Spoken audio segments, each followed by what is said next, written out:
Okay, viewers, today we'll discuss about the one called CLAUSWITZ. Uh, his concept about the war, objective of the war, what is fog of the war, who he gave the trinity of the war, and about the friction. Let toward first we'll discuss the who was the Clausewitz. Clausewitz was a Prussian general, military theorist, and one of the most influential writers on war. His major work on war is considered a fundamental text in military strategy, political theory, and even modern organizational thinking. He took part in many battles, and notably against the Napoleon and the Battle of Waterloo in 1815, in which he was acting as vice chief to the four corps of Prussian army. So Clausewitz explored not just the mechanics of the battle, but the nature of war itself, its political roots, psychological dimensions, uncertainties, and moral forces. His ideas remain central in military academic and strategic studies today. So he wrote eight books on war. A definitive work of Clausewitz's military thoughts was composed of eight books. First book was about the nature of the war. Second book was about the theory of the war, then strategy in general, engagement in the military forces, defense. Seven and the eight books are tentative arguments about attack and the war plans. In the subjects of engagement, military forces, defense, and attack, he described strategy, tactics, and the reality of the war, which he himself had experienced. So, what is a war? According to Clausewitz, war is merely a continuation of politics by other means, and the political object is final goal. War is a means of reaching it, and means can never be considered in isolation from the purpose. He considered war just as a tool to achieve the political objectives. So he saw war as a fundamentally political act, describing it as the continuation of policy by other means. He argued that war is never isolated from political aims that create it, and military strategy must always serve those goals. Clausewitz emphasized that war is shaped by dynamic trinity of forces, the passion of people, and the uncertainty and the chance faced by the military, and the rational aims of the government.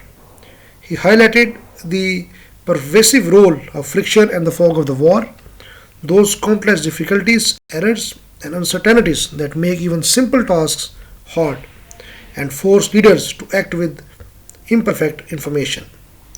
Victory, in his view, requires identifying the enemy's center of gravity, the key source of their strength, and applying force in a way that aligns with the political objectives. Ultimately, Clausewitz saw war not as a mechanical process but as a deeply human, unpredictable interaction of violence, chance, and reason.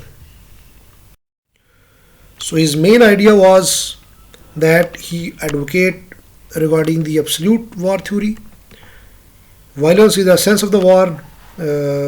He said that the nature of the war is violent, and in which largest degree of the hostilities are acceptable.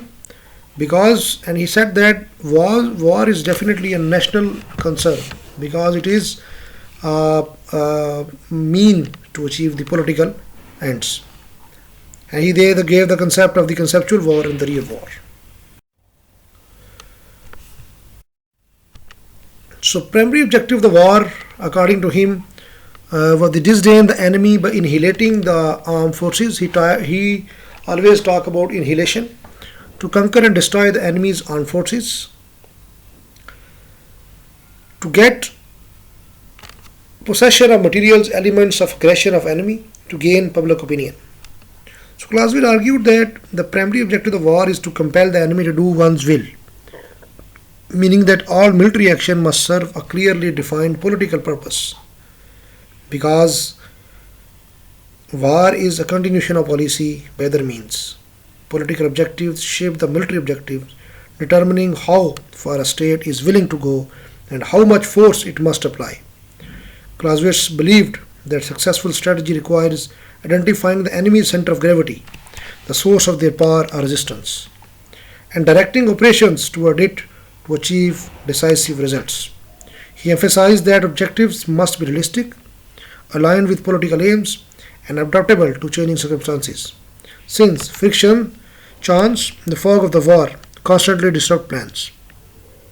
Ultimately, the principle of the objective in Clausewitz's thought is about maintaining clarity of purpose, knowing what must be achieved, what it must be achieved, and how military power can be used to secure the political end.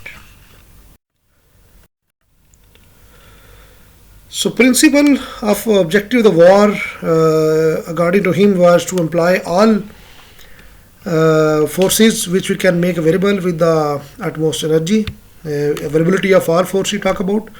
Then he talk about the concentration of forces, to concentrate our force as much as possible at point where decisive blows are to be struck. Not to lose time. He always talk about the rapidity. By rapidity, many measures of the enemy are nipped in the bud, and the public opinion is gained in our favor. Surprise is the most powerful element of the victory. Lastly, to follow up the success, we gain with utmost energy.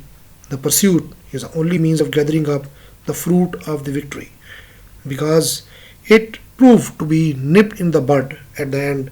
If we do not pursue, then the enemy armies may get time to reassemble, regather, and to reattack. The moral factor that involved in the war, as per the Clausewitz, believed the psychological, emotional, and the intangible elements of the war are often more important than physical forces. This includes morale, leadership, courage, discipline, public opinion, and the will of both soldiers and civilians. He argued that armies do not fight as machines. They fought as human communities shaped by fear, hope, loyalty, and belief. A strong moral spirit can sustain an army through hardship, while a collapse of morale can defeat even a well-equipped force. Clausewitz also emphasized the importance of commander's character, such as determination, presence of mind, and the moral courage, as essential for the overcoming the friction and the uncertainty of the war. Ultimately, Clausewitz saw moral forces as the invisible power that animates strategy, influence outcomes, and often decides victory or defeat more decisively than numbers or weapons. So he considers moral to physical ratio as 3 to 1. He grades the moral factor or the moral force in the minds of your forces very high. War, and as we already discussed, that war is an extension of state policy. Political leadership determines the national objective of the war.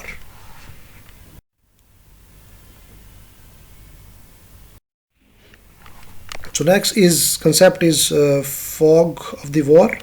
Clausewitz's concept of the fog of the war referred to the uncertainty, confusion, and the lack of reliable information that commander face during military operations. He observed that in war, leaders almost never have a clear and complete understanding of situation. Reports are often late, exaggerated, contradictory, or simply wrong. Because of this, even simple decisions become difficult and plans can quickly fall apart. The fog of war forces commanders to act that imperfect knowledge, relying on judgment, intuition, and experience rather than certainty. For Clausewitz, the ability to cut through this fog to make sound choices despite ambiguity is one of the most important qualities of the military leader. So, the term seeks to capture uncertainty regarding one's own that includes that enhance the fog of the war, the uncertainty. We do not know about the capabilities of the enemy, though we have the intelligence reports, but they are not 100% correct always. So, and adversary intent during an engagement, operations, campaigns, their deployments, their actual capabilities. So there are certain fog of the war that have to be kept in the mind for the military leadership during the execution of operations. So there are some factors that contribute to the friction. The fog of the war, as discussed, meaning that the decisions must be made on base of the imperfect observations, information or ideas. Whatever information you have, what observation experience you have to make decision. Physical stress on men and machines, unexpected or chance events, psychological pressure, friction can be countered by the iron will of commander, genius, combat experience. These two things are most important for planning and execution of the operation. While we can take steps to reduce friction, we are not likely to be able to eliminate it altogether. So we can reduce the friction, we can reduce that the fog of a war situation, but we cannot eliminate it. So Clausewitz identified friction as the countless small difficulties that make even simple actions hard in war, and he pointed to several key factors that create it. Those include uncertain and unreliable information, since reports are often delayed, contradictory, or false. Physical hardship such as fatigue, hunger, weather, terrain, and equipment failures, and human limitations including fear, mistakes, miscommunication, and varying levels of training or discipline among troops. Friction also arises from unexpected events, accidents, and the unpredictable behavior of the enemy. Organizational issues, poor coordination, inexperienced leadership, and the logistical problems add further complications. Together, these factors create a constant resistance that disrupts plans, slow operations, and demands exceptional leadership and adaptability to overcome. So the next is Clausewitz Trinity. It is a very famous Trinity that includes the people, military, and the government. These all three things are to be completed for fighting a war. The Clausewitz Trinity, often called the Remarkable Trinity, describes three fundamental forces that shape every war. Those forces are passion, chance, and reason, and they interact continuously to create the true nature of the war. Passion refers to the emotions of people, such as hatred, fear, patriotism, or anger, that energize and sustain a conflict. Chance and probability relate to the role of uncertainty, luck, creativity, and military skill on the battlefield. That is, the realm of the enemy and commanders who must navigate unpredictability. Reason represents the political leadership that sets the goal of war and keeps military action aligned with the state policy. Clausewitz argued that war can only be understood by seeing how these three elements, emotion, unpredictability, and the rational purpose, pull against each other while shaping decisions and outcome.